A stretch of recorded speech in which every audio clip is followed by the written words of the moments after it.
Coming up, could the death penalty be the next referendum question this country faces? Also ahead, find out how this chase helps Bangrove Key High students track down a career. And find out why the comets come crashing out the Kendall Isaacs gym stands. The National Report starts now. Now in HD.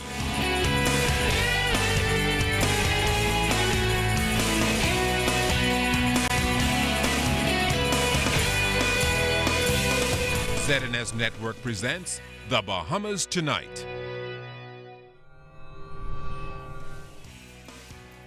This segment of the news is brought to you by BTC, powered by Lime.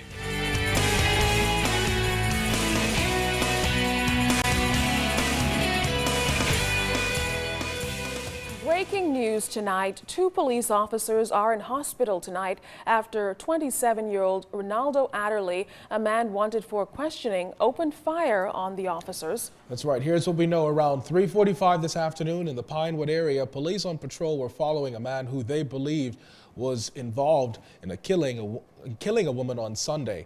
When the suspect realized he was being pursued, he tried to lose the police, but then crashed his car into a parked car, got out, and then started firing at police. In the hail of the bullets, 2 of the police officers were injured. The officers have been taken to the hospital, and their condition, we understand, is not life-threatening. Police are asking for help and are calling the 27-year-old Ronaldo Adderley of Pinewood Gardens very dangerous, and they're looking to apprehend him by tonight. If you know any information about where to find him, here's Assistant Commissioner of Police Anthony Ferguson.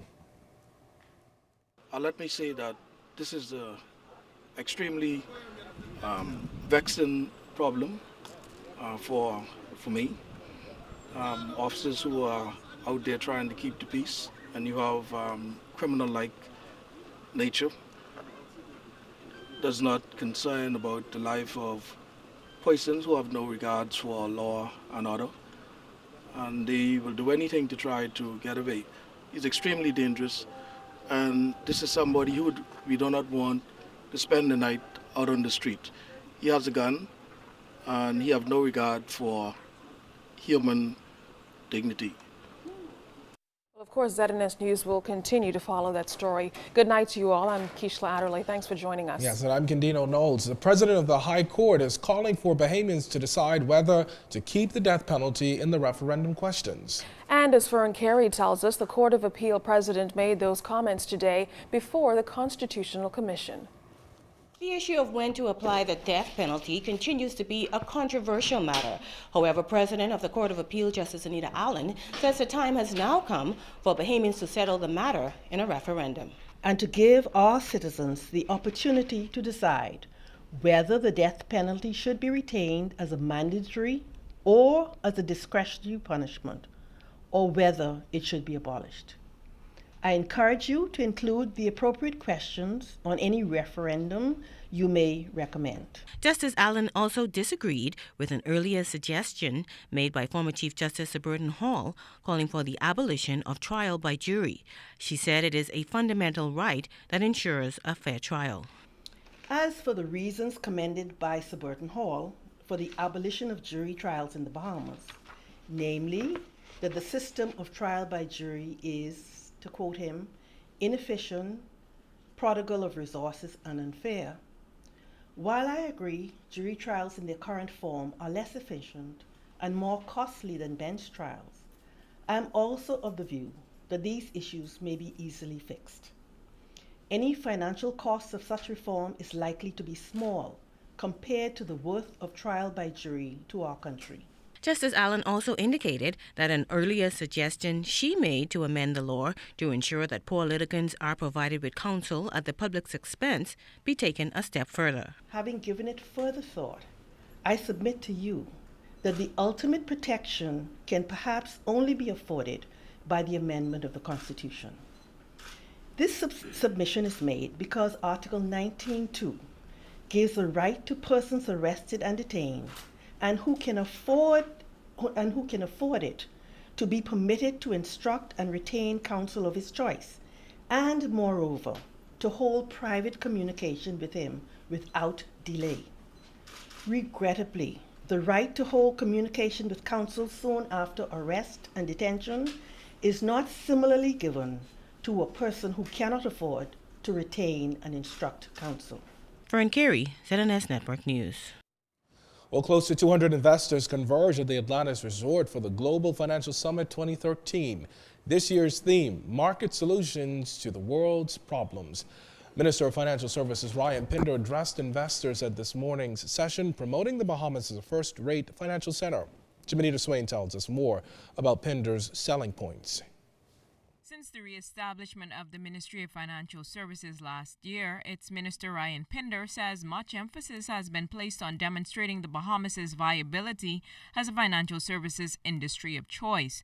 Pinder told delegates despite the constant changes and pressures with global tax structures, the Bahamas remains focused on being tax compliant with international bodies. It has been recognized by the OECD, by the IMF, by every institution the world over as compliant with international best practices, yet sits here under assault from regimes trying to impose requirements that push us even further down the line.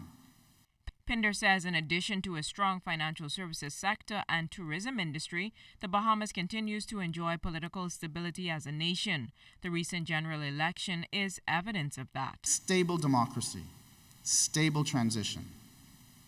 All of that mitigates the political risk that you should take into account when you are looking where you're going to do business, where you're going to invest, where you're going to put your assets. What financial center is best for you to pool your capital? Overall, one of the primary assets Pinder says the Bahamas has is its sovereignty. We have the ability to create legislation and products without somebody telling us they don't want it to happen.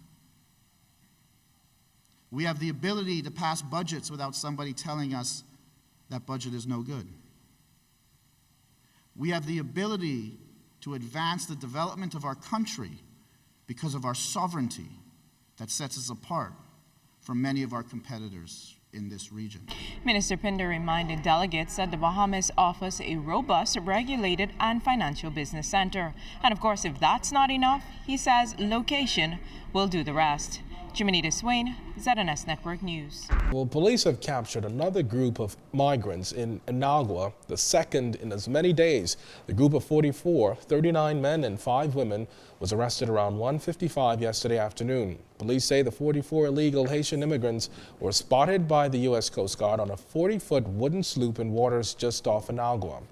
Moments later, a team of law enforcement officers, including immigration, defense, and police force officers, went to the location at sea where they arrested the immigrants and brought them to shore with assistance from the United States Coast Guard.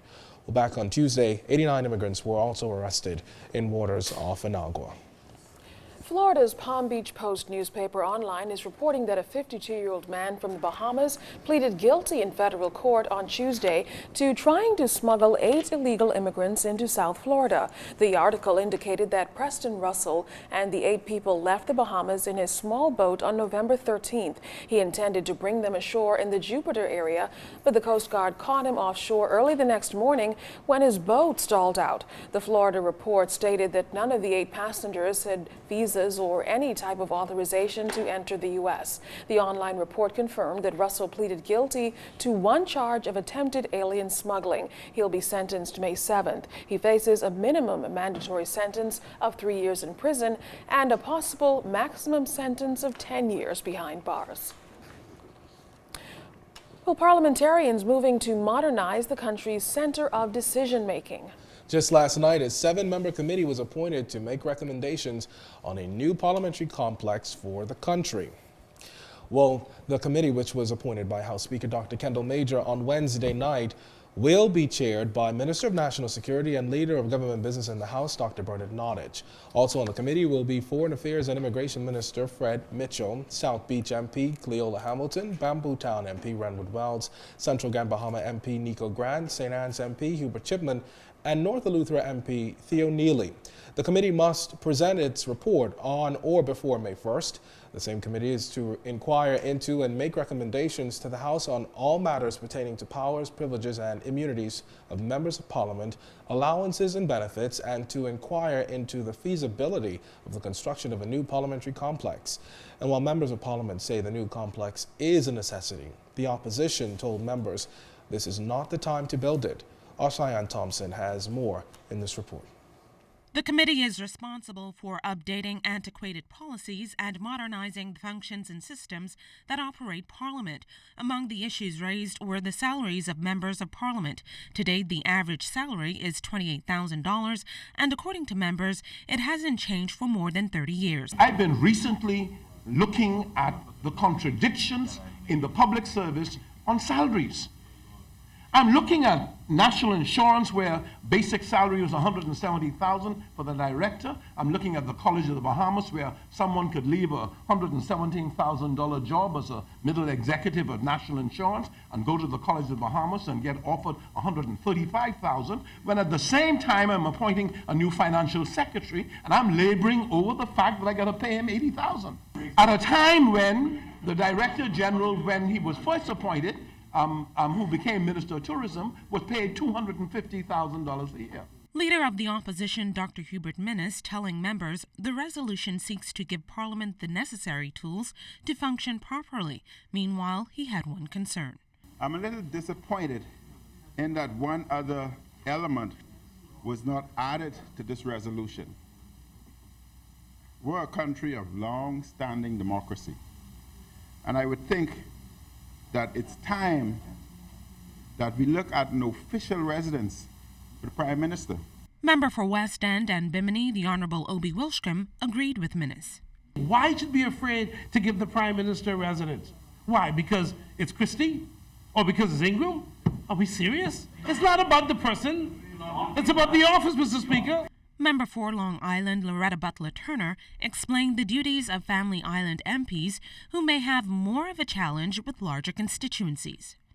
In the wider public, many persons assume that parliamentarians have feathered nests, that they have lots of money. They believe that parliamentarians, as soon as they become elected, got all the money in the world. The PM concluded with this. But I know one thing, Mr. Speaker, we would have taken the first step towards bringing our Parliament and our country into the 21st century. The House resumes February 13th at 10 a.m. For the ZNS News Network, I'm Cheyenne Thompson.